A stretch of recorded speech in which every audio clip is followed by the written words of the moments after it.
எல்லாரும் மகிழ்ச்சியா இருக்கீங்களா? எல்லாரும் சந்தோஷமா இருக்கீங்களா? எல்லாரும் கர்த்தருக்குள்ள சந்தோஷமா இருக்கீங்களா? வைஸ்தலாம். ஸோ இந்த நாளிலும் நாம் நம்முடைய தியானத்திற்கென்று கர்த்தர் தந்திருக்கிற ஒரு அருமையான வாக்குத்தத்தமான வார்த்தை ஏசாயா தீர்க்கதரிசன புஸ்தகம் 48ஆம் அதிகாரம் 17ஆம் வசனம்.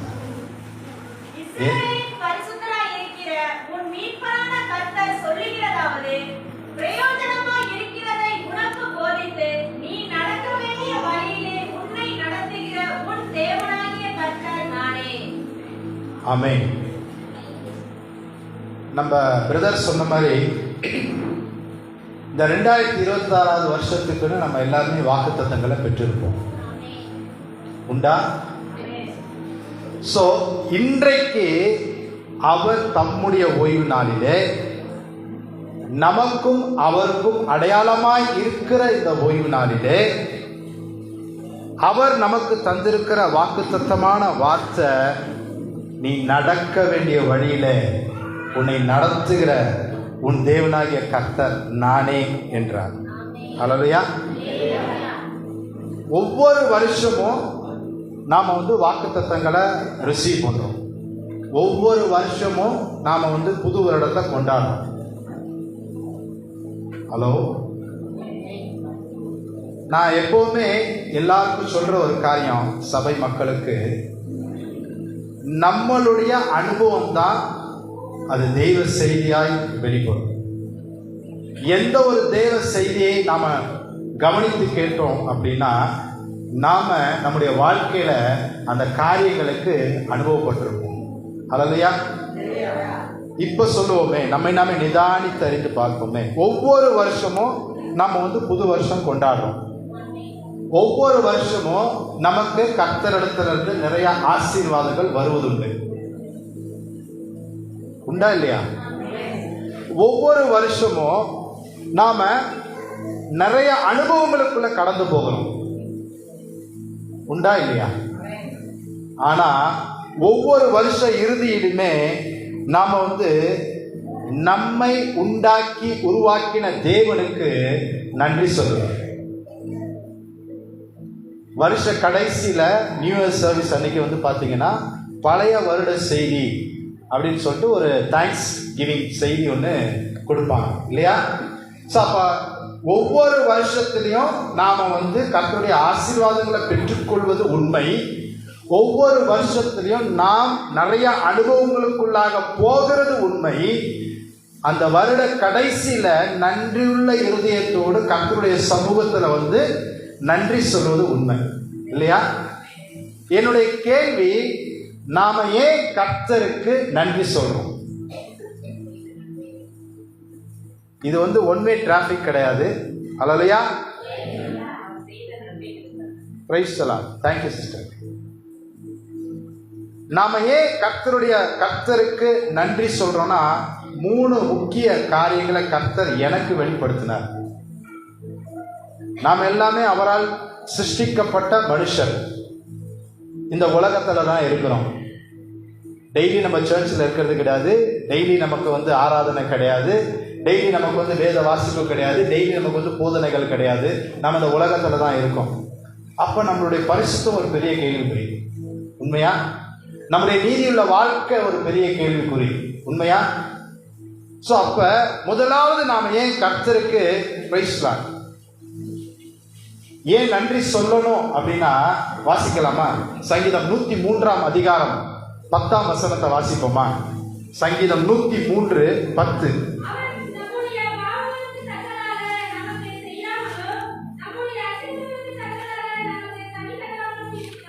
ஆமென். நான் முதலே சொன்னேன், நம்மளுடைய வாழ்க்கை அனுபவம் தான் தேவ செய்தி.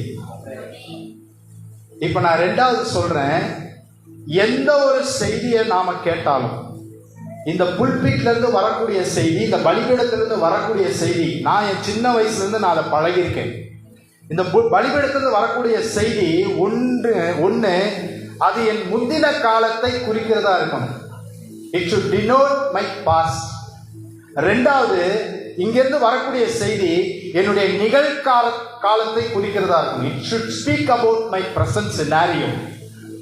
இங்கிருந்து வரக்கூடிய செய்தி அது என்னுடைய எதிர்காலத்தை நிர்ணயம் பண்ணுகிறதா இருக்கும். It should determine my future. ஓகேவா? ஸோ அதனால நம்ம இந்த செய்திக்குள்ள நம்மளை கம்பேர் பண்ணி பார்ப்போம். ஹல்லேலூயா. ஸோ முதலாவது நாம ஏன் கர்த்தருக்கு நன்றி சொல்லணும் அப்படின்னா, நம்ம எல்லாருமே அதுக்கு நம்ம சொல்லலாம். பாவிகளிலும் பிரதான பாவி நான் என்ன சொல்லிக்கிறேன். எங்க அக்காவுக்கு தெரியும், என் மனைவிக்கு தெரியும், இங்க எங்க அத்தா இப்ப சொன்னாங்க. ஸோ பாவிகளும் பிரதான பாவி நான். ஆனால் நம்முடைய பாவங்களுக்கு தக்கதாக அவர் நமக்கு செய்யல. ஹல்லேலூயா. நம்முடைய அக்கிரமங்களுக்கு தக்கதாக அவர் சரி கட்டல. அதற்காக நாம் கர்த்தருக்கு நன்றி சொல்லணும். ஹல்லேலூயா. இரண்டாவது ஒரு காரியம் நாம ஏன் கர்த்தருக்கு நன்றி சொல்லணும்னா, வாசிக்கலாம் 136 அதிகாரம் 4 வசனத்தை.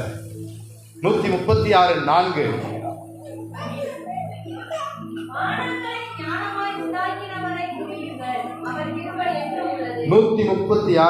சிஸ்டர். ஆமென். இதுவும் நம்ம ஒத்துக்கொள்ள முடியும். நம்முடைய வாழ்க்கையில கடந்து போன வருடத்துல, நான் ரொம்ப லாங் பேக்லாம் சொல்லல, கடந்து போன வருடத்துல எத்தனையோ சூழ்நிலைகளில் அவர் ஒருவராய் நம்முடைய வாழ்க்கையில பெரிய அற்புதங்களை அவர் செய்திருக்கிறார் இல்லையா? அப்ப நாம நன்றி சொல்லணும். மூன்றாவது ஒரு காரியம் நாம ஏன் நன்றி சொல்லணும்னா, அதே அதிகாரத்துல 23 வசனத்தை வாசிப்போமே.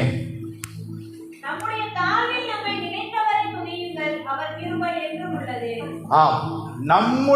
தாழ்வில நம்மை நினைத்து பார்க்கிற தேவன் ஒருவர் உண்டு. ஹல்லேலூயா. அருமையான ஒரு பாடல் வேலையில நாம கர்த்தர் இங்க நம்மளை நிற்பாட்டினார். பிரைஸ் சொல்லலாம். இந்த வார்த்தைப்படி நம்முடைய தாழ்வில் அவர் நினைத்தவரை துதித்து நாம் பாடினோம். நான் பாடினேன். 2வது பாட்டு, 4வது பாட்டு நான் நன்றியுள்ள இருதயத்தோட பாடினேன். ஹல்லேலூயா. ஹல்லேலூயா. சோ நாம கர்த்தருக்கு எப்பொழுதுமே நன்றி சொல்ல கடமைப்பட்டவர்களாய் இருக்கிறோம் இல்லையா? சோ இன்னைக்கு நாம வருஷம் ஒரு புது வருஷத்துக்குள்ள போனாலும் வருஷம் நம்முடைய வாழ்க்கையில நாம் சந்திக்கிற சில சவால்கள் உண்டா இல்லையா? Praise Lord. எனக்கு அமைதியா இருந்தா பிடிக்காது. உண்டா இல்லையா? Praise Lord. சோ நான் அதனாலதான் நான் முதலே சொன்னேன், நம்முடைய வாழ்க்கை அனுபவம் தான் கர்த்தர் தம்முடைய தாசரை கொண்டு தேவ செய்தி மூலமாக பேசுகிறார். அந்த செய்தியில கண்டிப்பா நம்ம நிதானித்து யோசித்து அதை ரிசீவ் பண்ணோம்னா, அந்த இடத்துல நம்மளை ஒப்பிட்டு பார்ப்போம். இந்த சூழ்நிலையை நான் கடந்து வந்திருக்கேன், இந்த சூழ்நிலை எனக்கு நேரிட்டது, இந்த சூழ்நிலையில என்ன நடந்தது, அதை நாம் யோசித்து பார்ப்போம். இன்றைக்கு கர்த்தர் இந்த புது வருடத்திற்கென்று பிரதர் சொன்ன மாதிரி ஒவ்வொரு நாளும் அவர் சொல்ற வாக்குத்தத்தமான வார்த்தை, உன்னை நடத்துகிற உன் தேவனாகிய கர்த்தர் நானே. ஹல்லேலூயா. நாம எல்லாருமே நம்முடைய வாழ்க்கையில சில சவால்களை சந்திப்பது உண்டு. நம்முடைய அனுதின வாழ்க்கையானாலும் சரி, ஆவிக்குரிய வாழ்க்கையானாலும் சரி, பரிசுத்தத்திற்கு ஏதுவான வாழ்க்கையானாலும் சரி, குடும்ப வாழ்க்கையானாலும் சரி, சவால்கள் நிறைந்த வாழ்க்கையானாலும் சரி. சவால்கள் நிறைந்த வாழ்க்கை என்று நான் சொல்லும் பொழுது நம்முடைய படிப்பு, நம்முடைய படிப்பு, நம்முடைய வேலை, நம்முடைய சுகம், பலன், ஆரோக்கியம், நம்முடைய தேவைகள், நம்முடைய கஷ்டமான பாதைகள், இது எல்லாமே நமக்கு சவாலான வாழ்க்கை. ஹல்லேலூயா. அதுல நாம முக்கியமா சந்திக்கிற 2 காரியங்கள் உண்டு. 2 காரியங்கள் உண்டு. நம்ம நிதானித்து அறிந்து பார்ப்போமே ஆனால் எந்த ஒரு சூழ்நிலையிலுமே நாம சந்திக்கிற 2 பிரச்சனை, 2 காரியம். ஒன்று ஞானம் இல்லாமை, லேக் ஆஃப் விஸ்டம். எந்த ஒரு காரியத்தை எப்படி செய்யணும் என்கிற அந்த ஞானம் நமக்கு இல்லாமல் போவதுண்டு. 2வது ஒரு காரியம் பயம், ஃபியர்.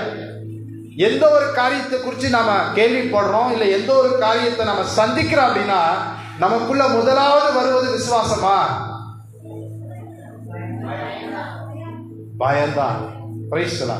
இது 2ம் தான் நம்முடைய வாழ்க்கையில அனுதினமும், நம்முடைய வீடானாலும் சரி, குடும்பமானாலும் சரி, வேலை ஸ்தலமானாலும் சரி, சுகத்துக்கானாலும் சரி, பலத்துக்கானாலும் சரி, ஆரோக்கியத்துக்கானாலும் சரி, நம்முடைய தேவைகளுக்கானாலும் சரி, நம்முடைய கஷ்டங்களுக்கானாலும் சரி, கண்ணீருக்கானாலும் சரி, நாம சந்திக்கிற 2 மிகப்பெரிய பிரச்சனை.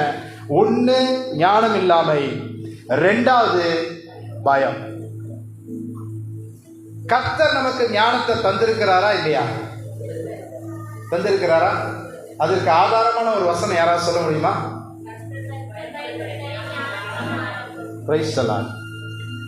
நீதிமொழிகள் 2:6-7 இப்படியாய் சொல்லுகிறது, கர்த்தர் ஞானத்தை தருகிறார். அப்ப நமக்கு அவர் தந்திருக்கிறார். 7வது வசனம் சொல்றது, அவர் நீதிமானுக்கென்று மெய் ஞானத்தை. ஹல்லேலூயா, பிரைஸ் தி லார்ட். அப்போ நமக்கு கர்த்தர் ஞானத்தை கொடுத்திருக்கிறாரு.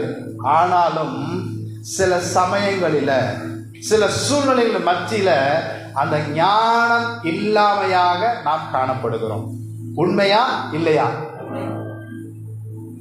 எல்லா சூழ்நிலைகளிலுமே, எந்த சூழ்நிலை நமக்கு நேரிட்டாலும் நமக்கு ஏன் ஞானம் குறைவாய் காணப்படுகிறது? ஏன் ஞானம் குறைவாய் காணப்படுகிறது? கர்த்தர் அழகா சொல்றாரு. ஹல்லேலூயா. அவர் அழகா சொல்றாரு, ஒன்று நம்ம எந்த சூழ்நிலையாலையும் நாம ஒன்று பதறுகிறோம். உண்மையா? 2வது குழம்பி போய் காணப்படுகிறோம். 3வது சுயத்தை சார்ந்திருக்கிறோம். 4வது சுயமா சிந்திக்கிறோம். 5வது சுயமா செயல்படுறோம். அனுபவப்பட்டிருக்கோமா? எந்த சூழ்நிலையுமே நமக்கு ஞானத்தை பயன்படுத்தாது இருக்கிறதுக்கு காரணம் இதுதான். எந்த பிரச்சனை, நீங்க நான் முதலே சொன்னேன் இல்லையா, நம்மளுடைய வாழ்க்கை அனுபவப்பட்டிருக்கிறோம். நேற்று அனுபவப்பட்டிருக்கலாம், போன வாரத்தில் அனுபவப்பட்டிருக்கலாம், போன வருஷத்துல அனுபவப்பட்டிருக்கலாம். ஒரு டிஃபிகல்ட் டாஸ்க், ஒரு கடினமான லெக்கில், கடினமான காரியத்துல நாம கண்டிப்பா ஞானம் இல்லாமையா காணப்பட்டதுக்கு காரணம் ஒன்று, அந்த சூழ்நிலை நம்ம ஃபர்ஸ்ட் பேனிக் ஆகிறோம், பதறோம். 2வது குழம்புறோம், கன்ஃபியூஸ் ஸ்டேட்டுக்கு போறோம். 3வது நாம சுயத்துல சிந்திக்கிறோம், சுயத்துல காரியத்தை செய்கிறோம். ஹல்லேலூயா. ஆனா கர்த்தர் என்ன தெரியுமா சொல்லியிருக்காரு? என்ன தெரியுமா சொல்லியிருக்கிறாரு? Price the Lord. அவர் அழகா சொல்றாரு,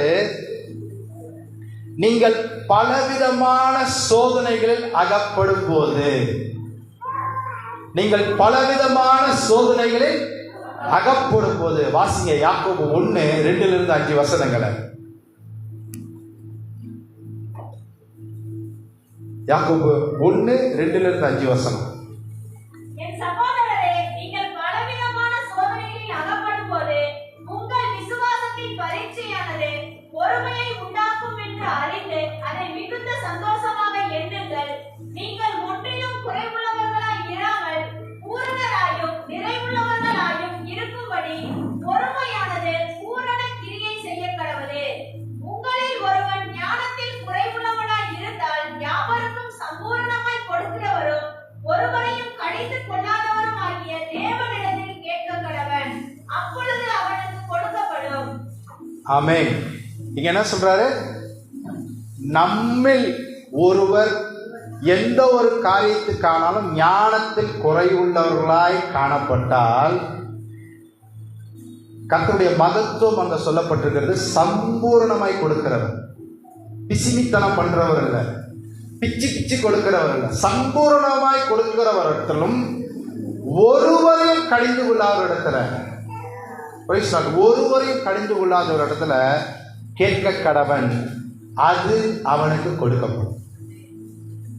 நான் முதல்ல சொன்னேன், நம்முடைய பாவங்களுக்கு தக்கதாக அவர் நமக்கு செய்யாமலும் நம்முடைய அக்கிரமங்களுக்கு தக்கதாக அவர் நமக்கு சரி கட்டாமலும் இருந்தார். உண்மை. பாவிகளை ரட்சிக்க கிறிஸ்து இயேசு இந்த உலகத்துல வந்தார் என்கிற அந்த வார்த்தை எல்லா உண்மைக்கும் அங்கீகரிப்புக்கும் பாத்திரமாயிருக்கிறது. அதுவும் உண்மை. பாவிகளிலும் பிரதான பாவி நான். உலகத்துல ஒரு காலத்துல எனக்கு தமிழ் பேச வராது, தமிழ் படிக்கவும் வராது. ஆனா நான் நம்ம இந்தியாவில தான் பிறந்தேன், தமிழ்நாட்டில் தான் பிறந்தேன். ஆனா எனக்கு தமிழ்னா கஷ்டம். 10th நான் தமிழ்ல ஃபெயிலு.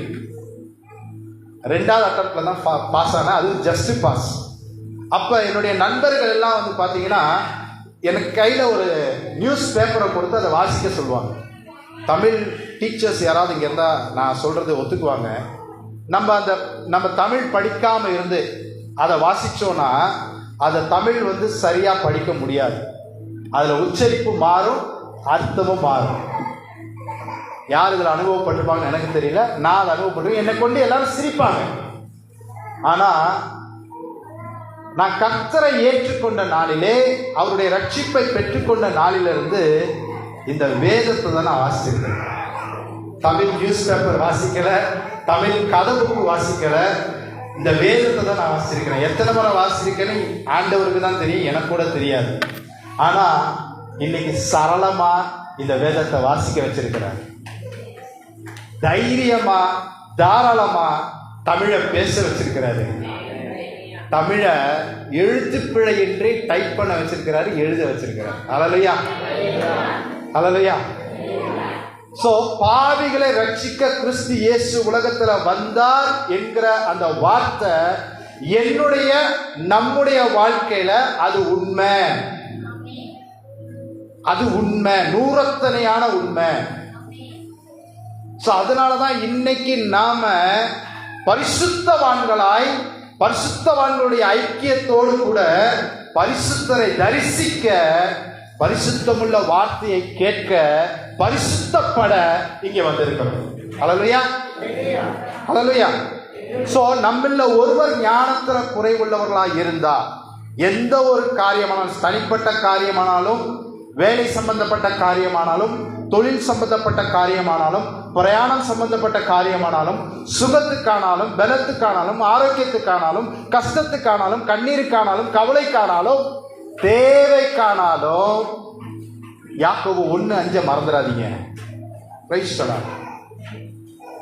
ஞானத்துல குறைவுள்ளவனா இருந்தா என்கிட்ட வர சொன்னீங்களே டாடி, நான் இன்னைக்கு வந்திருக்கிறேன். இந்த காரியத்தை நான் எப்படி செய்யறதுன்னு எனக்கு தெரியல, நீங்க எனக்கு ஞானத்தை கொடுங்க, என்ன டீச் பண்ணுங்க. குதிரை இத்தனை நாளுக்காக ஆயத்தமாக்கப்படும். ஜெயத்தை கொடுக்கறதுக்கு அவர் ரெடி. ஆனா நான் ஆயத்தப்படணுமே, ஞானத்தை கேட்கணுமே, ஞானத்தை ரிசீவ் பண்ணணுமே. சோ ஞான கண்மலையாக கர்த்தர் சொல்லுகிறார், சம்பூர்ணமாய் கொடுக்கிறவர் சொல்லுகிறார், ஒருவரையும் கடிந்து கொள்ளாதவர் சொல்லுகிறார், நீ நடக்க வேண்டிய வழியில உன்னை நடத்துகிற உன் தேவனாகிய கர்த்தர் நானே. பயப்படாதே, கலங்காதே, திகையாதே, நான் உன் தேவன். பதறி போகாத, குழம்பி காணப்படாத, சுயத்தை சார்ந்திருக்காத, சுயமா சிந்திக்காத, சுயமா யோசிக்காத, உன் சுயத்திலே நீ எந்த ஒரு காரியத்தையும் செயல்படுத்தாத. நான் உனக்கு ஞானத்தை தருகிறேன், நான் உனக்கு ஞானத்தை தருகிறேன். எரேமியா 33:3 எனக்கு ரொம்ப பிடிச்ச வசனம், எனக்கு ரொம்ப பிடிச்ச வசனம். என்னை நோக்கி கூப்பிடு, நான் உனக்கு மறு உத்தரவு கொடுப்பேன், நீ அறியாததும் உனக்கு எட்டாததுமான பெரிய காரியங்களை உனக்கு காண்பிப்பேன். எந்த ஒரு காரியத்துல நான் கர்த்தரை நோக்கி நாம கூப்பிடும் பொழுது நம்முடைய புத்திக்கு எட்டாத ஒரு பிரைஸ்லாம், அது மகத்துவமான ஒரு முடிவாய் தான் அது காணப்படும். கர்த்தரை சார்ந்திருக்கும் பொழுது, கர்த்தரை தேடும் பொழுது, கர்த்தரை நோக்கி கூப்பிடும் பொழுது, கர்த்தர் நம்மை ஜெயிக்க பண்ணுகிறவராக அவர் இருக்கிறார். அல்லேலூயா. இந்த ஞானம் இல்லாமையை குறித்தும் இந்த பயத்தை குறித்தும் நான் கர்த்தரிடத்துல உட்கார்ந்து அப்படியே அந்த காரியங்களை குறித்து யோசிச்சு பார்க்கும்போது வேதாகமத்திலிருந்து 2 முக்கிய சாட்சிகளை கர்த்தர் எனக்கு வெளிப்படுத்தினார். அல்லையா? 2 முக்கிய சாட்சிகளை கர்த்தர் எனக்கு வெளிப்படுத்தினார். வாசிக்கலாமா? 2 நாளாகமம் 16ஆம் அதிகாரம் 12, 13 வசனங்களை. 2 நாளாகமம் 16ஆம் அதிகாரம் 12, 13. அப்பொழுது கர்த்தர் அந்த எத்தியோப்பியரை 2 நாளாகமம் சிஸ்டர். ஆசா அரசாண்ட 50 வருஷத்திலே கரெக்ட் சார். தன் காசில் வியாதி கண்டு அவன் நோய் மிகவும் உக்கிரமாயிருந்தது. அவன் தன் வியாதியிலும் கர்த்தரை அல்ல பரிகாரிலேயே தேடினான். ஆசா தான் அரசாண்ட 41 வருஷத்திலே மரித்து தன் பிதாக்களோட நித்திரை அடைந்தான். ஆமென். இங்க சொல்லப்பட்டதான காரியம், ஆசா என்கிற ஒரு ராஜா நம்மளை போல அவனும் வியாதிக்குள்ள போறான். அவனுடைய கால்கள்ல வியாதி இருந்தது. அது உக்கிர வலி கொண்டதா இருந்தது. டாலரேட் பண்ண முடியாத ஒரு பெயின் இருந்தது. ஆனா அங்க சொல்லப்பட்டதான காரியம், அவன் கர்த்தரை தேடல, அந்த நேரத்திலேயே அவன் பரிகாரிகளே தேடினான். நடந்தது என்ன? அவன் மரித்து போனான். இந்த ஆசா, அபியாவின் குமாரனாகிய இந்த ஆசா, அவன் தன் ராஜ்ய பாரத்தை தொடங்கின போது நம்மள மாதிரி கர்த்தராலே ரட்சிக்கப்பட்ட நாளிலே, அந்த ஃபர்ஸ்ட் பீரியட்னு சொல்லுவோம் இல்லையா, அந்த நாட்களிலே தன் தேவனாகிய கர்த்தரின் பார்வைக்கு நன்மையும் செம்மையுமானதை செய்தான். செஞ்சோமா இல்லையா? செஞ்சோமா இல்லையா? சத்தம் வரலையே, சத்தம் வரலையே, சத்தம் வரலையே. Price the Lord. இந்த ஆசா ராஜாவை போல நாமும் நம்முடைய தேவனாகிய கர்த்தரை இரட்சகராய் ஏற்றுக்கொண்ட அந்த நாளிலே நாமளும் கர்த்தருடைய பார்வைக்கு பிரியமும் செம்மையுமானதை செய்தோம். அதேதான் இந்த ஆசா ராஜா கர்த்தரின் பார்வைக்கு பிரியமும் செம்மையுமானதை செய்தான். அவன் விக்கிரக தோப்புகளை வெட்டி எறிந்தான், சிலைகளை உடைத்தான். அது மாத்திரமல்ல, இன்னைக்கு நம்முடைய போதகர் ஐயா மாதிரி தன்னோடு கூட இந்த ஜனத்தை, யூதா ஜனத்தை கர்த்தரை தேடவும், கர்த்தருடைய நியாய பிரமாணத்தின்படியும் கற்பனையின்படியும் செய்யவும் அந்த ஜனத்துக்கு அவன் கற்பித்தான். He became a teacher. நாம எப்படி நடக்கணும்னு சொல்லிட்டு ஒவ்வொரு வாரமும் கர்த்தருடைய சமூகத்துல காத்திருந்து, ஹல்லேலூயா ஹல்லேலூயா, கர்த்தருடைய சமூகத்துல காத்திருந்து அந்த வார்த்தையை ரிசீவ் பண்ணி, அந்த வார்த்தைக்கு ஏற்ற சாட்சிகளை இந்த வேதத்திலிருந்து கர்த்தர் கொடுக்கிற வரைக்கும் காத்திருந்து அதை இங்க நமக்கு சொல்றாரு பார்த்தீங்களா, சொல்லிக் கொடுக்கிறாரு பார்த்தீங்களா. Price the Lord. வெளியேற பெற்றது, வெளியேற பெற்றது, அது கனமான ஊழியம். அதே மாதிரிதான் அன்னைக்கு அந்த ஆசா ராஜா தன்னுடைய ராஜ்ய பாரத்தை தொடங்கின நாட்களிலே அவன் கர்த்தரை சார்ந்து கொண்டிருந்தான். கர்த்தருக்கு நலமானதையும் செம்மையுமானதை செய்து வந்தான். 3வது, நாம எப்படி நம்மளுடைய குடும்பத்தாரு, நம்முடைய உறவினர்களுக்கு கர்த்தரை பற்றி சொல்றோம், கர்த்தருடைய நியாய பிரமாணத்தை பற்றி சொல்றோம், கட்டளைகளையும் கற்பனைகளையும் கை கொண்டு நடக்க எப்படி நம்ம இன்சிஸ்ட் பண்றோமோ அதே மாதிரி அவனும் செஞ்சு வந்தான். அந்த நாட்கள்ல பாத்தீங்கன்னா ஒரு ராஜா அவனுக்கு விரோதமா வருவார். 14ஆம் அதிகாரத்துல சொல்லப்பட்டிருக்கிறது. Price the Lord. எத்தியோப்பியனாகிய சேரா என்கிற ஒரு ராஜா அவனுக்கு விரோதமாக வந்தாங்க. அப்போ அந்த ஆசா ராஜா கர்த்தருடைய சமூகத்தை நாடி தேடினான். அவன் கர்த்தரை நோக்கி கூப்பிட்டான், கர்த்தருடைய தயவுக்கு காத்திருந்தான்.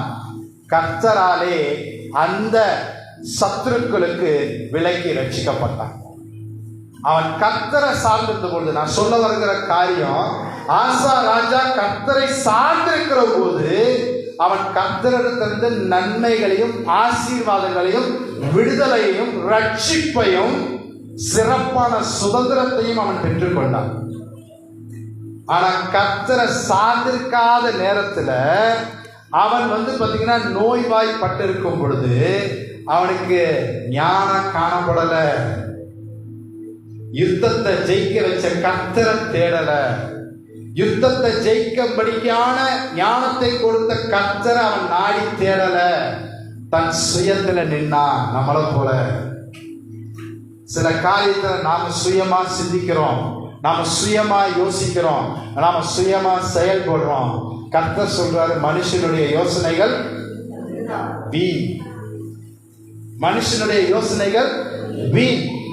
இன்னொரு இடத்துல வேதத்துல சொல்லப்பட்டிருக்கிறது, மனுஷன் தன்னை உயர்த்தாதபடிக்கு, நம்மை உண்டாக்கி உருவாக்கின தேவனுக்கு முன்பாக நான் நான் எனது மகிமை எனது சுயம் என்று உயர்த்தாதபடிக்கு, மனுஷன் தன்னை உயர்த்தாதபடிக்கு அவனுடைய எண்ணங்களையும் அவனுடைய நினைவுகளையும் நிறைவேறாதபடி செய்கிற கர்த்தர். அல்லேலூயா. நாம நல்லா யோசிச்சு பார்த்தோம்னா, கடந்து போன வருஷத்துல நம்ம நிறைய தோல்விகளை சந்திச்சிருப்போம். அதுக்கு எல்லாத்துக்கும் காரணம் ஞானம் இல்லாமை, லேக் ஆஃப் விஸ்டம். ரெண்டாவது, நம்ம சுயத்துல நாம யோசிச்சது, சிந்தித்தது, காரியத்தை செய்தது. ஹல்லேலூயா. Praise the lord. நாம நம்முடைய சுயத்துல யோசித்து காரியங்களை செய்தது நிமித்தமாகத்தான் நாம வெற்றியை காண முடியாது இருந்தோம். ஹல்லேலூயா. சோ அதே மாதிரி பாத்தீங்கன்னா, அவன் மரித்து போனான், வாழ்க்கையை இழந்து போனான், ராஜ்ய பாரத்தையும் இழந்து போனான். இன்னைக்கு அநேகருடைய வாழ்க்கையில சுயமா நின்று சுயமா செஞ்ச எத்தனையோ பேரை நாம நிதானித்து அறிந்தோமையானா அவங்க ஒண்ணுமில்லாம போயிருக்கிறாங்க. நிறைய ஆஸ்திகள் இருந்தாலும் அவங்க ஒண்ணுமில்லாம போயிருக்கிறாங்க. ஏன்னா தன்னுடைய சூழ்நிலை மாறும்போது, என்னுடைய நிலை மாறும் பொழுது, அங்க மேட்டிமையான சிந்தை எனக்குள்ள வருது. நான் என்கிற அந்த அகம்பாவம் எனக்குள்ளாக வருகிறது. நான் கர்த்தரை தேடுவதில்லை. நான் கர்த்தரை தேடினேன், கர்த்தர் எனக்கு எல்லாமே கொடுத்துட்டாரு, நான் இப்ப நல்லா தான் இருக்கேன், கர்த்தர் எனக்கு ஞானத்தை கொடுத்துட்டாரு, அதுக்கப்புறம் எதுக்கு அவரு? ஆனால் எந்த ஒரு காரியமானாலும், எந்த ஒரு சூழ்நிலை காரணம், நாம் கர்த்தரை பற்றி கொண்டிருப்பதுதான் நமக்கு நலம். ஆனாலும் பிரசங்கில சாலமோன் சொல்லும்போது, உலகத்தையும் அவர்கள் உள்ளத்திலே வைத்திருக்கிறேன் என்று சொல்லுகிறார். சகலத்தையும் அதினதின் காலத்திலே நேர்த்தியாய் செய்திருக்கிறார் என்று சொல்லி கர்த்தருடைய மகத்துவங்களை சொல்லுகிற பிரசங்கியாகிய சாலமோன் உலகத்தையும், அதுக்கப்புறம் சொல்றாரு, உலகத்தையும் அவங்க உள்ளத்துல நான் வச்சிருக்கிறேன், பொறாமையை வச்சிருக்கிறேன், பெருமையை வச்சிருக்கிறேன், மேட்டிமையை வச்சிருக்கிறேன், உதாசீன ஆவியை வச்சிருக்கிறேன். கர்த்தரை சார்ந்திருக்கும் பொழுது நமக்கு எல்லா காரியங்களிலும் நமக்கு வெற்றி உண்டாகும். ஆமென், ஆமென். இரண்டாவதாக ஒரு காரியம், நம்முடைய எல்லா சூழ்நிலைகளுக்குமே நாம சந்திக்கிற அடுத்த பிரச்சனை என்ன? பயம். பயம் என்றால் என்ன தெரியுமா? வேதத்தின் அடிப்படையில் பயம் என்றால் என்ன? பயம் என்றால் அவிசுவாசம். ஒத்துக்கிறீங்களா? பயம் என்றால் அது ஒரு அவிசுவாசம். இதை ஒத்துக்கொள்ளாதவங்களுக்கு நான் ஒரு காரியத்தை சொல்றேன். தேவன் எனக்கு சகாயர், என் ரட்சிப்பின் தேவன் என்னை நெகிழ விடாமலும் என்னை கைவிடாமலும் இருப்பார் என்று சொல்லுகிற நாம் சில கடினமான சூழ்நிலைகளில் பயப்படுகிறோமா இல்லையா? கர்த்தரோடு கூட இருந்த சீஷர்களே, அவரோட கூட இருந்து அற்புதங்களை பார்த்தவங்களே, அவரோடு கூட இருந்த சீஷன் பேதுருவே கடல்ல நடக்கும்போது, அப்ப கர்த்தர் என்ன சொல்றாரு? இன்னும் எத்தனை நாளுக்கு தான் நான் உங்களோட கூட இருப்பேன்? அற்ப விசுவாசிகளை தான் அவங்களை அட்ரஸ் பண்றாரு. அதே மாதிரிதான் நம்மளுடைய சூழ்நிலையில எத்தனையோ முறை நாம கர்த்தரை பற்றி கொண்டு விசுவாசத்திலே உறுதியாய் நிலைத்திருந்து விசுவாசமுள்ள ஜெபத்தை ஏறெடுத்து விசுவாசத்தின் மூலமாக நன்மைகளை, ஆசீர்வாதங்களை ஜெயத்தை சுதந்திரித்தும் கூட சில நேரங்கள்ல எங்க அத்தா ஒரு சாட்சி சொன்னாங்க வர்ஷிப் டைம்ல. Praise Lord. என்னுடைய மூத்த மகன், அவனுடைய பேர் வந்து நித்தின் பீட்டர் ஜெசுராஜ். என் மனைவி கன்சீவ் ஆகும்போதே நான் சொன்னேன், அவன் ஆண் பிள்ளை தான் அப்படின்னு. அவன் ஆண் பிள்ளை தான், கர்த்தர் எனக்கு ஆம்பளை பிள்ளை தான் கொடுக்குறாரு அப்படின்னு. இல்லை, நான் அவன் கன்சீவா இருக்கும்போதே அவனுக்கு நித்தின் பீட்டர் ஜெசுராஜின் பேர் வச்சேன். நித்தின் அப்படின்னா எங்க அக்காவை எனக்கு ரொம்ப பிடிக்கும். எங்க அக்கா தான் எனக்கு எல்லாமே. எங்க அக்கா பேர் நித்யா, அதனால அவனுக்கு நித்தின்னு பேர் வச்சேன். பீட்டர் அப்படின்னா பேதுருன்ற பேரை வச்சேன். ஜெசுராஜ் அப்படின்னா ஜீசஸ், அவருடைய பேரை சேர்த்து நித்தின் பீட்டர் ஜெசுராஜ்னு வச்சேன். அவன் அன்னைக்கு அந்த பிறந்த நாளில் நைட்டே வந்து அவனுக்கு பிரசவ வலி ஏற்பட்டுருச்சு எங்கள் மிஸ்ஸஸ்க்கு. அவனை ஹாஸ்பிட்டலில் அட்மிட் பண்ணியிருக்கிறோம். அந்த பிறந்த நாளில் நான் ஹாஸ்பிட்டலுக்கு வெளியில் நான் உட்காந்துருக்கிறேன். நைட்டு வலி வந்து காலையில் வரைக்கும் டெலிவரி ஆகலை. அப்போ அடுத்த நாள் காலையில் நான் ஜெபத்தில் இருக்கும்போது பக்கத்தில் ஒரு சின்ன சாப்பிள், அந்த சாப்பிள்லேருந்து எனக்கு கர்த்தர் பேசின ஒரு வார்த்தை, கர்த்தர் உனக்கு சகாயம் பண்ணுவார். என் மகன் பிறக்கிற நாளில் கர்த்தருடைய வாக்குத்தத்தமான வார்த்தை, கர்த்தர் உனக்கு சகாயம் பண்ணுவார். என் மகன் இப்போ வந்து பார்த்தீங்கன்னா HCL வேலையை விட்டுட்டா, எங்கள்கிட்ட வந்து சொன்னான். நான் சொன்னேன், ஓகே ஜெபம் பண்ணுவோம், கர்த்தர் நமக்கு சித்தமானபடி அவர் தம்முடைய கையினால் வாய்க்க பண்ணுவார், நம்ம ஜெபம் பண்ணுவோம்னு சொல்லிட்டு நான் ஜெபம் பண்ணேன். அதுக்கப்புறம் அடுத்த ஒரு வாரத்தில் வந்து சொன்னது, எனக்கு வந்து ஜோமோவில் வந்து இன்டர்வியூ வந்திருக்குப்பா அப்படின்னு சொன்னாங்க. அந்த இன்டர்வியூக்காக நான் உட்காந்து ப்ரேயர் பண்ண ஆரம்பிச்சு கொஞ்ச நேரத்திலே கர்த்தர் சொன்னார், ஆல் திங் ஹாஸ் டன், எல்லாம் நடந்தாயிற்று. ரெண்டாவது சொன்னார், நான் அவனுக்கு முன்னே போய் கோணாலாதவைகளை செவ்வைப்படுத்துவேன். இது நடந்து முடிஞ்சிருச்சு. அவன் அந்த 4 இன்டர்வியூமே 3 இன்டர்வியூ வந்து அவனுக்கு வீட்டிலேருந்தே பண்ணாங்க, த்ரூ பண்ணிட்டாங்க. 4வது இன்டர்வியூ பர்சனலாக கூப்பிட்டுருந்தாங்க, HR ரவுண்டு. அவன் சென்னைக்கு போயிருந்தான். அங்கே போயிட்டு வந்து எப்படிப்பா இன்டர்வியூ பண்ணேன், அப்பா பண்ணப்பா, கேள்விப்பட்டவங்க எல்லாம் சொன்னப்பா, அவங்க வந்து உனக்கு மெயில் வரும் போப்பான்னு அனுப்பிச்சிட்டாங்க அப்படின்னாங்க. பயம். ஆனாலும் அடுத்த செகண்டே கர்த்தரை பற்றி கொண்டு அவருடைய சமூகத்தில் காத்திருக்கும் போது திரும்ப அதே தான் சொன்னார், all done, all crooked ways have been straightened, எல்லா கோணலான வழிகளும் செவ்வாய்ப்படுத்தப்பட்டாயிற்று, பயப்படாதே அப்படின்னார். அதை இன்டர்வியூ அவன் வந்து கடந்து போனான். HCLலேருந்து எல்லா டீட்டெயில்ஸும் அவன் சப்மிட் பண்ணான். கடைசியில் வந்து பார்த்திங்கன்னா அந்த ரிலீவிங் ஆர்டரில் வந்து ஒரு மிகப்பெரிய ஸ்தாபனம் HCLன்னு ஒரு கம்பெனி லெட்டர் ஹெட்டில் அவங்க ரிலீவிங் ஆர்டர் கொடுக்கல. ஒரு ஆர்டினரி பேப்பரில் கீழே ரப்பர் ஸ்டாம்ப், இந்த மெடிக்கல்லாம் வாங்குவோம் பார்த்தீங்களா, ரப்பர் ஸ்டாம்ப் வச்சு, அது மாதிரி கிளைமுக்கெல்லாம் வாங்குவோம் பாருங்கள், நம்ம பலசர கடைக்கு எதுனாலும் ரப்பர் ஸ்டாம்ப் வச்சாலே அது போதும். அவ்வளோ பெரிய கம்பெனியில் ரப்பர் ஸ்டாம்ப் வச்சு கொடுத்துட்டாங்க. அப்போ அந்த கம்பெனியில் அதை அக்செப்ட் பண்ணலை. எங்களுக்கு தேவை HCL ஃபார்மேட்டில் ரிலீவிங் ஆர்டர். ஏன்னா நாளைக்கு எதுவும் லீகலாக ப்ராப்ளம் வரக்கூடாதுல்ல, அவங்க கரெக்டாக தானே இருப்பாங்க. அப்போது அதை வந்து எங்கள்கிட்ட சொன்னாங்க. அப்பையும் பிரைஸ் லார்ட், ஒரு சின்ன லேக் ஆஃப் ஃபெய்த். ஆனாலும் கர்த்தருடைய சமூகத்தில் குடும்பமாக காத்திருந்தோம். அப்பயும் எனக்கு கர்த்தர் வெளிப்படுத்தின வார்த்தை, ஆல் டன், எல்லா கோணலான வழிகளும் செவ்வையாக்கப்பட்டது. Price Lord. நடந்த ஒரு அற்புதம் எங்களுக்கு நியூ இயர் அன்னைக்கு தான் அவன் சொல்கிறான், நேற்று நைட்டே எனக்கு மெயில் வந்துருச்சுப்பா. அதினதின் காலத்தில் அதினதின் காரியங்களை நேர்த்தியாய் செய்து முடிக்கிறது.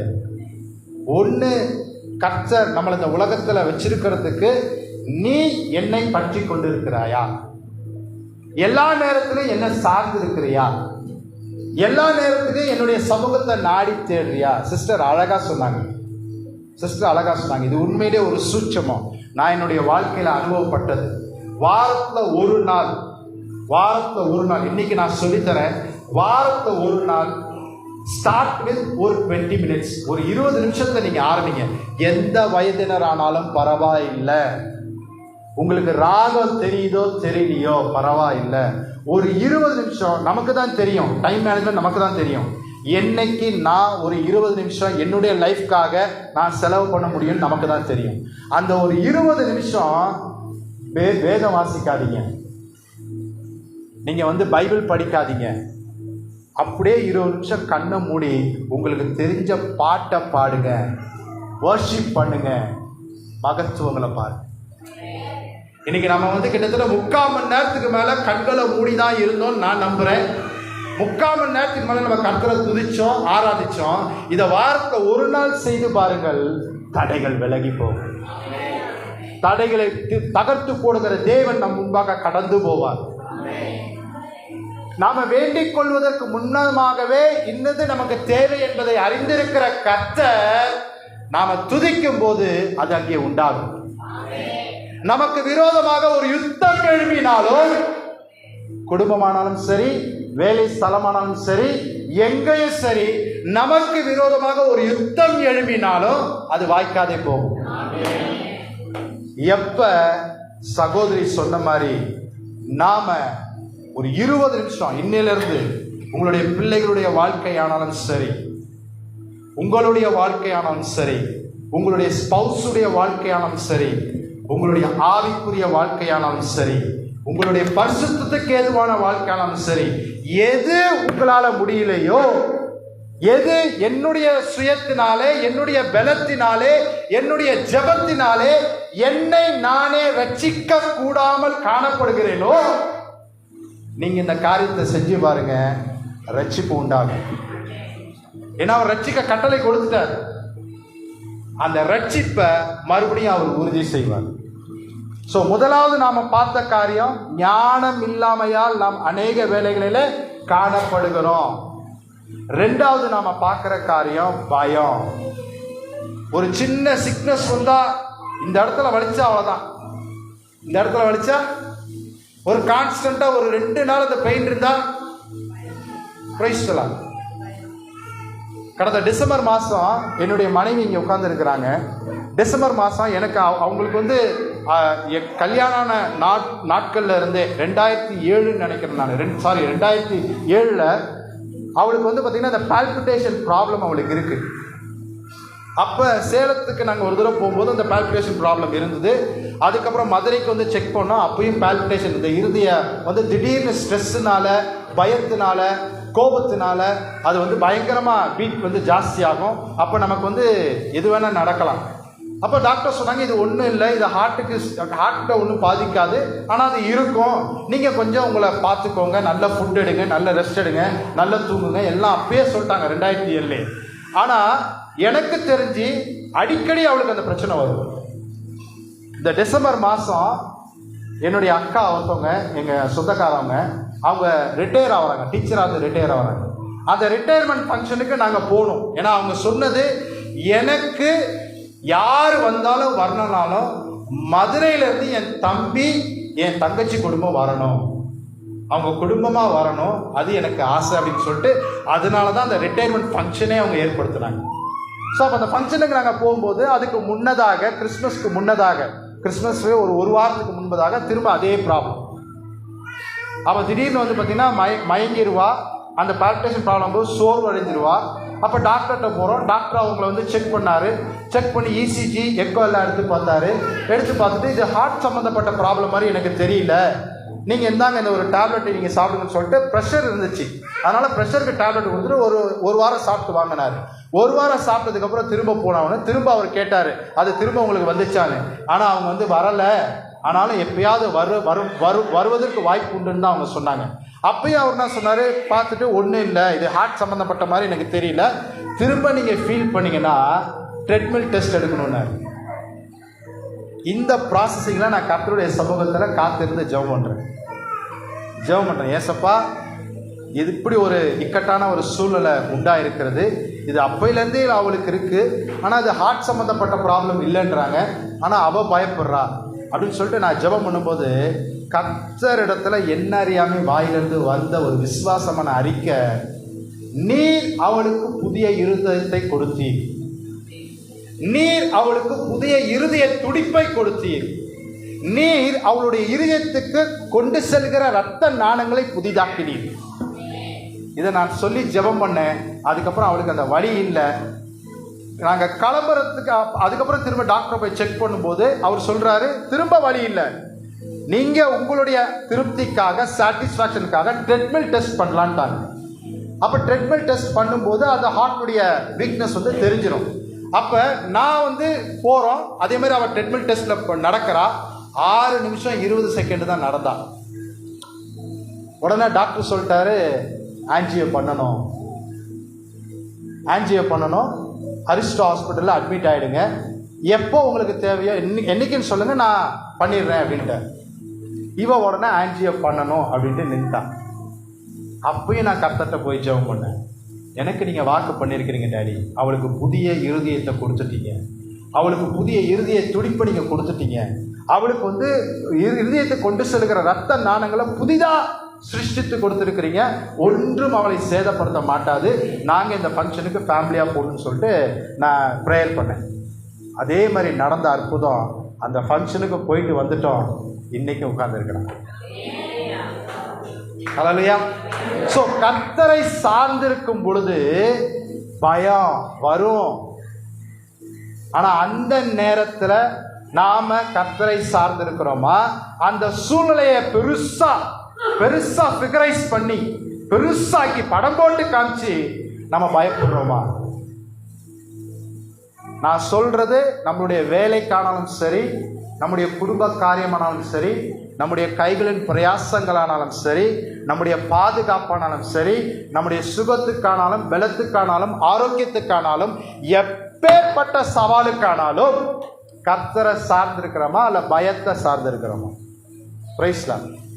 அதே தான் நாம இந்த வேதத்தை தியானிச்ச அந்த ஆசா ராஜா செய்தார். அந்த ஆசா ராஜா அதை தான் செஞ்சார். Price Lord. அவர் வந்து பார்த்தீங்கன்னா பயத்தை குறித்து வேதம் நமக்கு சொல்லுகிறதான ஒரு காரியம் 2 கொரிந்தியர் 4ஆம் அதிகாரம் 4ஆம் வசனத்துல பவுல் அப்போஸ்தலர் பயத்தை குறித்து அழகா சொல்றார். அதை வாசிப்போமா? 2 கொரிந்தியர் 4:4. தேவனுடைய சாயலாய் இருக்கிற கிறிஸ்துவின் மகிமையான சுவிசேஷத்தின் ஒளி அவிசுவாசிகளாகிய அவர்களுக்கு பிரகாசமாய் இராதபடிக்கு இப்பிரபஞ்சத்தின் தேவனானவன் அவர்களுடைய மனதை குருடாக்கினார். ஆமென். இந்த இடத்துல நம்மளை அதுல அந்த வசனத்தோட ஒப்பிட்டு நான் வாசிக்கிறேன். தேவனுடைய சாயலாய் இருக்கிற கிறிஸ்துவின் மகிமையான ஒளி அவிசுவாசிகளாகிய நமக்கு பிரகாசமாய் இராதபடிக்கு இப்பிரபஞ்சத்தின் தேவனானவன். இப்பிரபஞ்சத்தின் தேவன் யாரு? இப்பிரபஞ்சத்தின் தேவனானவன், பிசாசானவன், சாத்தானானவன் நம்முடைய மனதை குருடாக்கினார். தேவனுடைய மகிமையின் சுவிசேஷத்தை, ஒளியை நாம விசுவாசிக்க கூடாதபடிக்கு இருளில் இருக்கிற நாம ஒளி நிலத்திற்கு வந்திருக்கிறோமா இல்லையா? இருளில் இருக்கிற ஜனம் பெரிய வெளிச்சத்தை கண்டார்கள் என்கிற அந்த வார்த்தை என்னுடைய வாழ்க்கை, நம்முடைய வாழ்க்கையில் நிறைவேறினது. அப்ப அந்த ஒளியின் இடத்திற்கு வந்திருக்கிற நாம இந்த பிரபஞ்சத்தின் பிசாசானவன் பயம் என்கிற அந்த அவிசுவாசத்தினால நம்முடைய கண்களை குருடாக்கி போடுறான். நமக்கு முன்னாடி பயத்தை தான் அவன் ஃபிகரைஸ் பண்றான். Price the Lord. இன்னொரு இடத்துல பயத்தை குறித்து நம்முடைய தேவனாகிய கர்த்தர் யோவான் ஸ்நானகனுக்கு வெளிப்படுத்தினதான காரியம், வெளிப்படுத்தின விசேஷம் 21ஆம் அதிகாரம் 7-8 வசனங்களை. வெளிப்படுத்தின விஷயம் 21:7-8.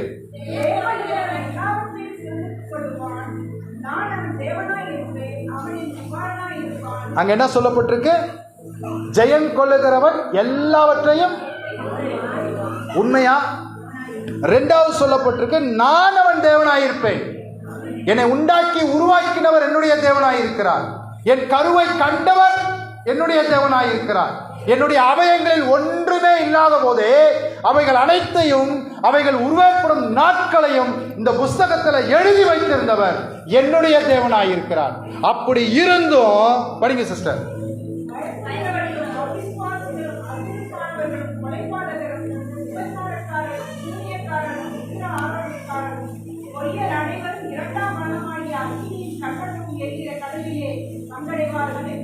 ஆமென்.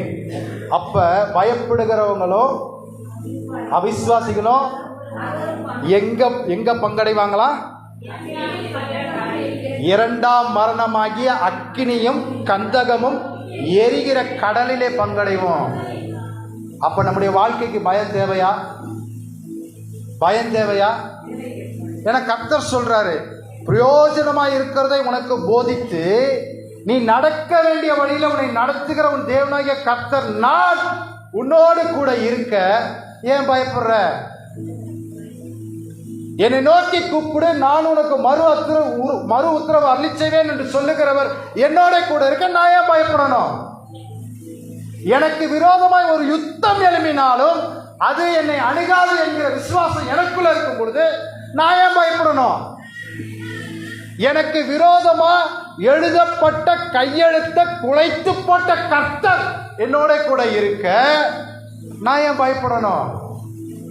அந்த பயம் என்கிற அவிசுவாசம் நமக்குள்ளே காணப்பட்டா நம்முடைய இந்த பிரபஞ்சத்தின் தேவனானவன் நம்முடைய கண்களை குருடாக்குறான், மூடி போட்டுறான், முன்னாடி பயத்தை தான் நிறுத்துறான்.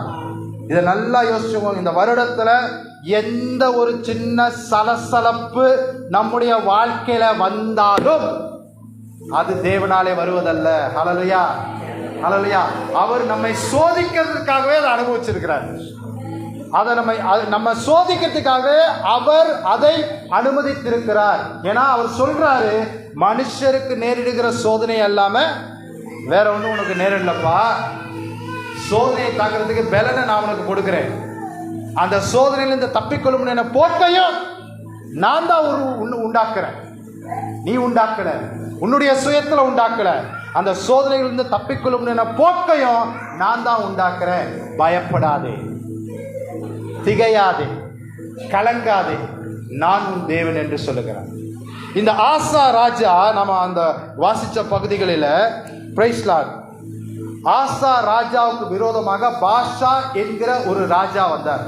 நம்ம ஏற்கனவே பார்த்தோம் 14ஆம் அதிகாரத்தில் எத்தியோப்பியர் என்கிற அந்த ராஜா அவர் ஆசா ராஜாவுக்கு விரோதமாக வந்தபோது அவன் கர்த்தரை சார்ந்திருந்தான், அந்த யுத்தத்தை ஜெயித்தான்.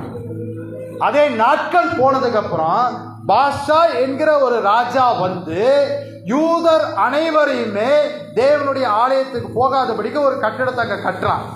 அப்போ அந்த ஆசா ராஜா என்ன செஞ்சார்னா, தேவனுடைய சமூகத்துக்கு போகல, தேவனுடைய சமூகத்தை நாடி தேடல. அங்க வந்து பாத்தீங்கன்னா பிரைஸ் லார்ட், பெனதாத் என்கிற ஒரு ராஜாவை அவன் நம்பி போனான். நான் ரட்சிக்கப்பட்டுட்டேன், ரட்சிக்கப்பட்டவனே எனக்கு கர்த்தர் அநேக ஆவிக்குரிய நண்பர்களை கொடுத்துட்டாங்க இல்லையா? அப்ப எனக்கு ஒரு கஷ்டம் வரும்போது நான் ஏன் சர்ச்சுக்கு போகணும்? நான் ஏன் பாஸ்டர் கிட்ட போகணும்? நான் ஏன் ரூமுக்கு போய் முழங்கால் போடணும்? இந்த பிரச்சனை யாரை கூப்பிடுறது, யாரை கூப்பிடுறது, யாரை கூப்பிடுறது? ஏன்னா எனக்கு செல்வாக்கு இருக்கு, எனக்கு பணபலம் இருக்கு, எனக்கு ஆள் தெரியும், யாரை கூப்பிடுறது? அதை தான் நம்ம யோசிப்போம். அதே தான் இங்க ஆசா ராஜா செஞ்சான். பெனதாத் என்கிற ஒரு ராஜாவை கூப்பிட்டான். அங்க நடந்தது என்னன்னா, ஒரு ஞான திருஷ்டிக்காரனை கர்த்தர் ஏற்படுத்தி வச்சிருந்தாரு. என்ன மாதிரி ஊழியக்காரர்களை மாதிரி ஒரு ஞான திருஷ்டிக்காரரை ஏற்படுத்தி வச்சிருக்கிறார். எத்தியோப்பியரும் லூபியரும் உனக்கு முன்பாக வரும் பொழுது, எத்தியோப்பியர் லூபியர் என்கிற இடத்துல நம்மளுடைய குடும்பத்தை யோசிச்சு பார்ப்போம், நமக்கு விரோதமாக எழுப்பி நின்றவங்களை யோசிச்சு பார்ப்போம், நம்முடைய சத்துருக்களை யோசிச்சு பார்ப்போம். எத்தியோப்பியர் லூபியர் என்கிறவர்கள் வரும் பொழுது நீ என்ன சார்ந்திருந்தப்பா, நான் உனக்கு ரட்சிப்பை கட்டளையிட்டேன். ஆனா இன்னைக்கு பாஷா என்கிற ராஜா வரும்போது நீ உன்னுடைய பிரைஸ் லார்ட் ஃப்ரெண்டை தேடி போயிட்ட. அவனுக்கு செல்வாக்கு இருக்கு, அவனுக்கு வல்லமை இருக்கு, அவனுக்கு பெரிய திரள் கூட்ட ரதங்கள் இருக்குன்னு சொல்லிட்டு நீ அவனை நம்பி போயிட்ட. இந்த காரியத்தில் நீ புத்தீனமாய் நடந்த.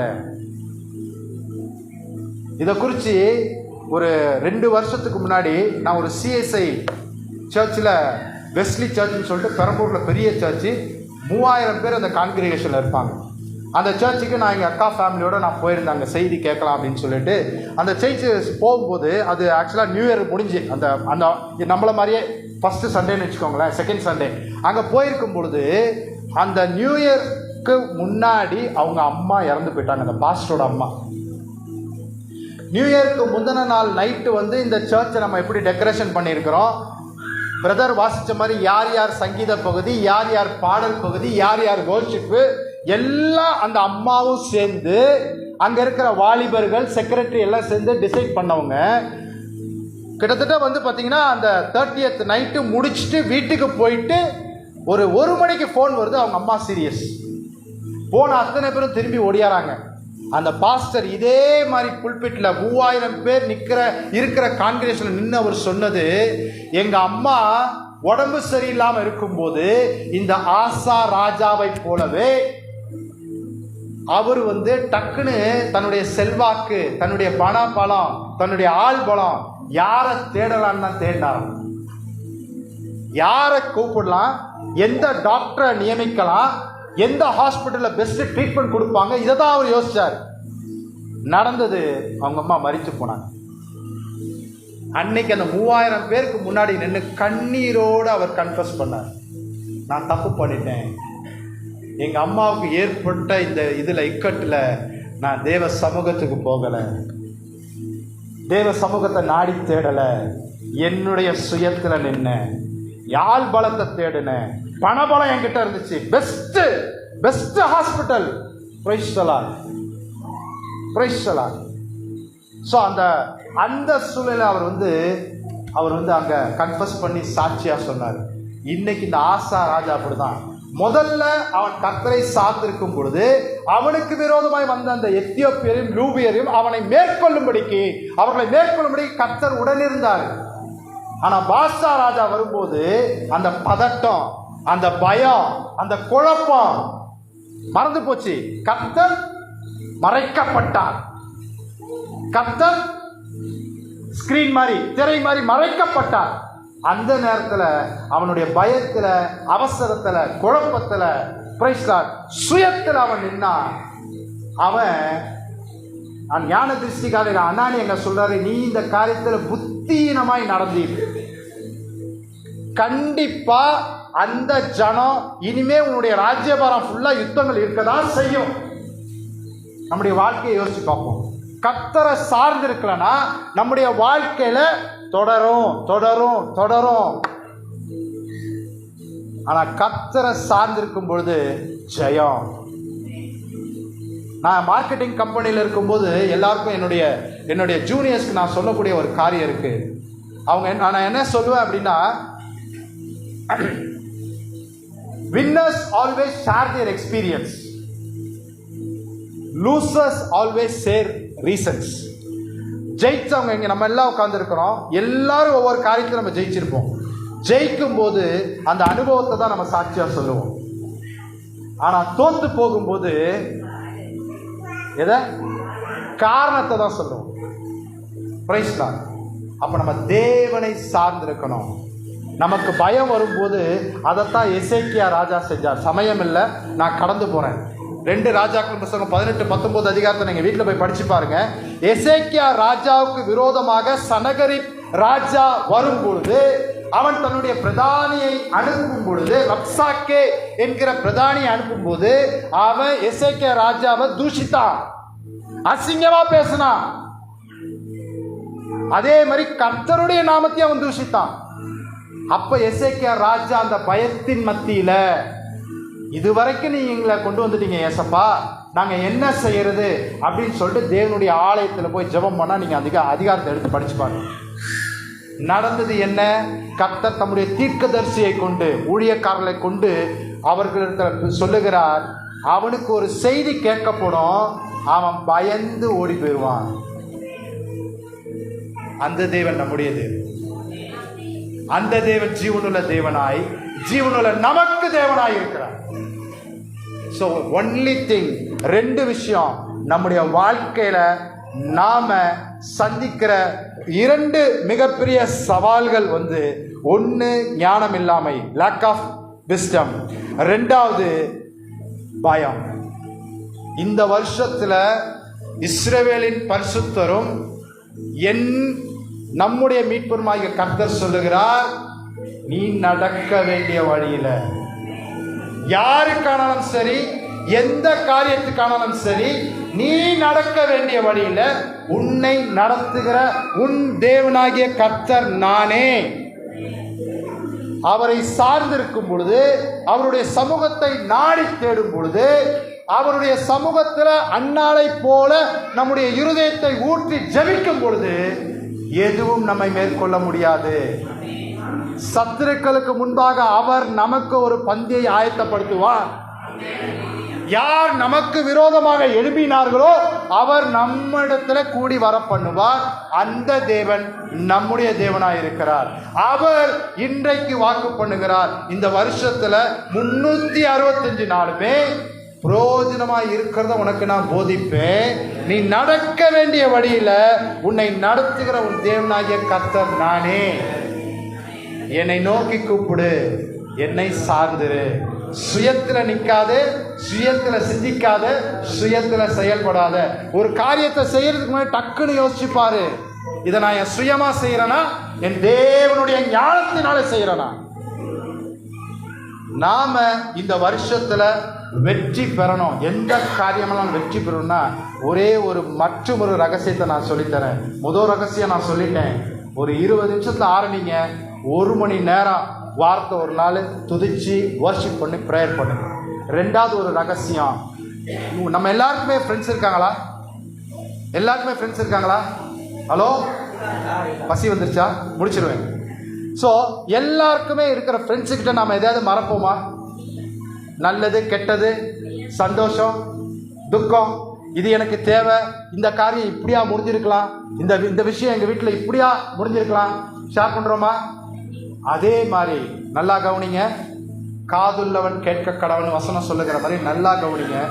டெய்லி ஒரு 20 நிமிஷம் அந்த நபரிடத்துல நீங்கள் பேசுகிற மாதிரி உங்கள் அறையில் 2 சேரை எடுத்து போட்டு உட்காந்துக்கோங்க. இல்லை நில்லுங்க, இல்லை நடங்க, என்ன வேணா செய்யுங்க. உங்கள் மனசில் இருக்கிறத நீங்கள் பேசுங்க. அது என்ன பேசணுமோ பேசுங்க, திட்டணுமா திட்டுங்க, என்ன வேணுமோ கேளுங்க. மகத்துவமான காரியங்களை கர்த்தர் செய்வார்.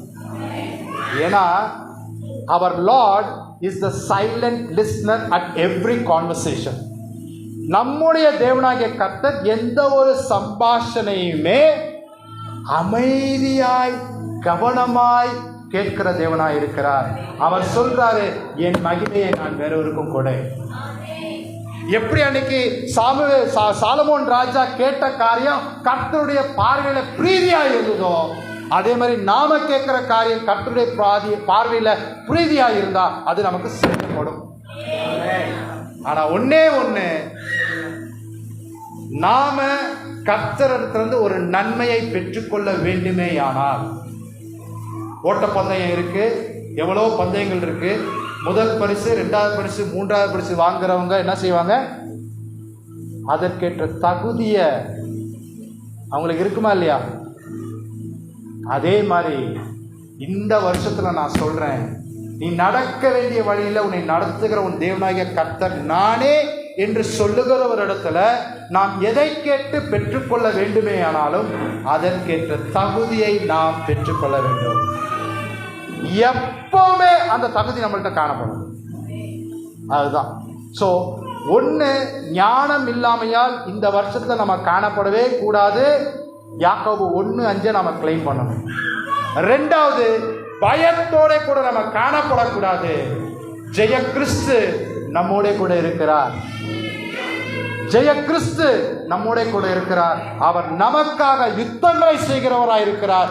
அவர் நமக்காக பரிந்து பேசுகிறவராய் இருக்கிறார். அவர் நமக்காக யாவற்றையும் செய்து முடிக்கிற உன்னதமான தேவனாய் இருக்கிறார்.